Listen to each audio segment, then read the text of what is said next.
Same ones, day ones, no time for fake ones. Got me, I got you. All dreams they come true. Stay down till the end.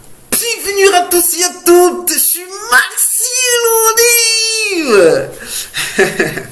Alors, si tu es un nouvel abonné sur la chaîne, je te souhaite vraiment la bienvenue. Merci d'être abonné, vraiment merci, ça me fait plaisir. Par contre, si tu passes par là juste comme ça par curiosité, ben mon frère, tu sais, on a une tradition, hein. Il y a un petit bouton like quelque part là que tu dois, voilà, que tu dois cliquer dessus, et un petit bouton rouge aussi juste en bas là. Ben écoute, ça ne te coûte rien, juste une seconde. Abonne-toi, arrête un peu avec la sorcellerie, mon frère. Alors, voilà, aujourd'hui tu as remarqué, je suis en chemise, donc voilà, c'est parce qu'aujourd'hui on va commencer les choses sérieuses. On va rendre notre application scalable, on va structurer notre application de telle en sorte qu'elle puisse être scalable, c'est-à-dire on va créer une structure semblable à celle qu'on utilise dans des entreprises normalement. Donc c'est l'objet de cette vidéo. Alors, en général, je te fais d'abord voir dans la documentation de Flask. En général, quand on veut développer l'application, elle regroupe plusieurs fonctionnalités. Dans notre cas de figure, notre application aura deux fonctionnalités principales, la fonctionnalité d'authentification et la fonctionnalité du catalogue, c'est-à-dire qui regroupera tous les livres. Ok? Donc on veut développer ce qu'on appelle une bookstore, c'est-à-dire une boutique en ligne de livres. Donc on aura deux fonctionnalités principales, la fonctionnalité d'authentification et la fonctionnalité de catalogue. Ok? Donc en général, Python recommande, ou Flask recommande autant pour moi, de structurer notre application comme suite, sous forme de package. Ok? Si tu sais pas ce que c'est qu'un package, c'est juste que un package c'est comme un dossier classique, mais qui contient un fichier en plus qui le démarque. Ce fichier s'appelle __init__.py, comme tu vois ici dessus, comme tu vois ici à l'écran. Donc voilà, donc on regroupe donc notre projet en forme de package, et chaque package en fait correspond à une fonctionnalité bien précise de notre application. Ok, il y a ce qu'on appelle des packages, c'est-à-dire notre application principale c'est un package, et puis on aura des sous-packages qui contiendra des fonctionnalités de notre application. Donc comme marqué ici, donc tu vois très bien là l'application, le fichier init.py qui indique que ceci est un package, c'est-à-dire your application, et puis tu as là le dossier statique qui regroupe les feuilles de style, le dossier template qui regroupe nos fichiers HTML. Donc pour passer un peu à la pratique, voyons voir comment on implémente une telle structure. On va créer notre projet de zéro et on va l'appeler Bookstore. Puis, je vais associer mon projet à un environnement virtuel dans lequel on installera les dépendances de notre application. Donc, on vient ici, je crée mon projet virtuel en utilisant virtualenv. Donc, je vais appeler mon environnement virtuel, comment est-ce qu'on l'appelle? Book, tout simplement. Appelons VirtualBook, comme ça c'est mieux. Attention, VirtualBook. Ok, on a l'interpréteur Python 3.7, donc on peut faire create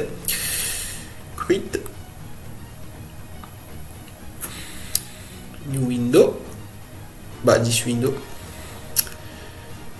Voilà.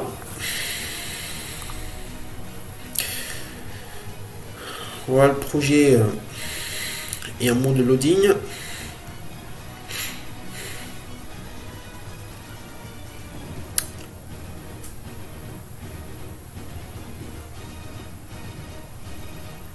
Ok, notre projet il est créé, donc on va l'appeler très bien la bookstore. Ok, C'est cool. Donc voilà, pour annoter très bien ici, vous voyez très bien ici entre parenthèses VirtualBook pour indiquer effectivement que l'environnement virtuel a été créé avec succès. Ok. Donc ceci dit, on va venir dans notre application, dans le dossier, on va dérouler le dossier principal, notre application Bookstore. On va créer un nouveau dossier ou disons un nouveau package. Voilà, créer un nouveau package qu'on va appeler, on va l'appeler comment on va l'appeler comment On va l'appeler app. Voilà. Ok. Donc, à noter la création automatique, la génération automatique du fichier init.py pour indiquer que le dossier app est bel et bien un package. Ok. Donc, après quoi, on va, qu'est-ce qu'on va faire par la suite? On va créer un autre, un autre dossier ou un autre package, autant pour moi, qu'on va appeler, qui correspond à la première fonctionnalité de notre application, qui va s'appeler authentification. Donc on fait out comme ça. Voilà, ok. Notre package, voilà, c'est fait. Donc on crée un autre package encore qui correspond à la deuxième fonctionnalité de notre application. On va l'appeler, comment est-ce qu'on va l'appeler? Catalogue, voilà, catalogue. Voilà, ok. Donc regardez très bien comment est structurée l'application, ok. Maintenant dans le fichier init.py, ce qu'il va se passer, c'est qu'ici je vais initialiser l'instance de la base de données. Pour mieux comprendre, alors j'écris d'abord le code, après je vais vous expliquer. Donc on fait from flask import flask, voilà, comme ça, ok. Puis je vais importer également from SQL from flask SQL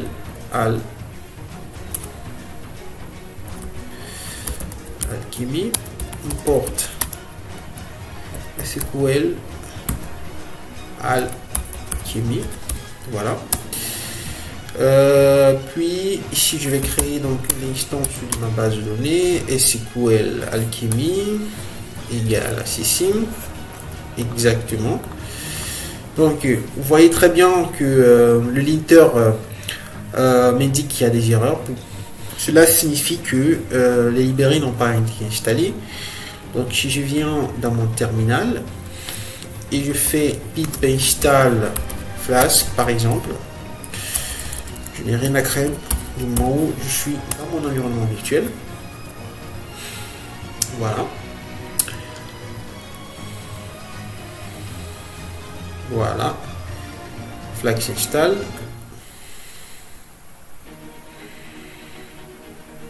Donc c'est fait. Puis j'installe également Flask SQL Alchemy.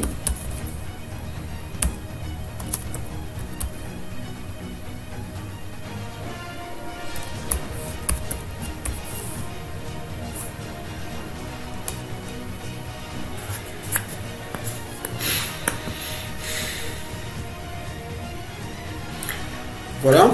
Attendons, j'ouvre l'ancien projet pour que vous puissiez comprendre la différence. Voilà, donc je fais comme ça.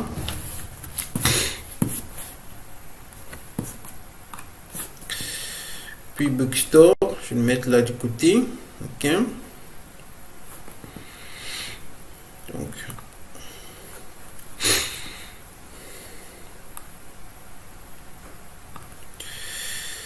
toujours en train d'être installé, toujours en train de s'installer.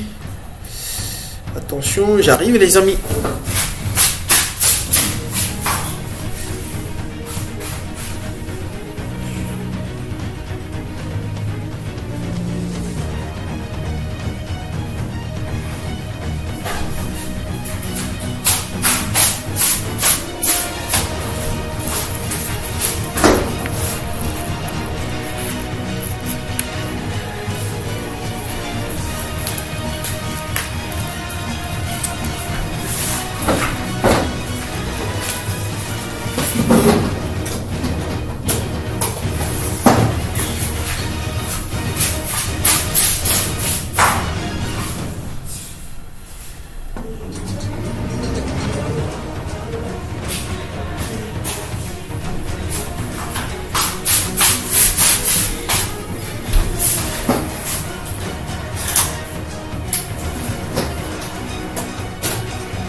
Écoutez, mon jacket est sur le point de se décharger, donc je vais aller récupérer le chargeur rapidement. Alors voilà, c'est fini, heureusement. Donc maintenant vous voyez qu'il n'y a plus d'erreur. Ok. Voilà. Donc si vous observez très bien le code précédent, regardez un peu la différence.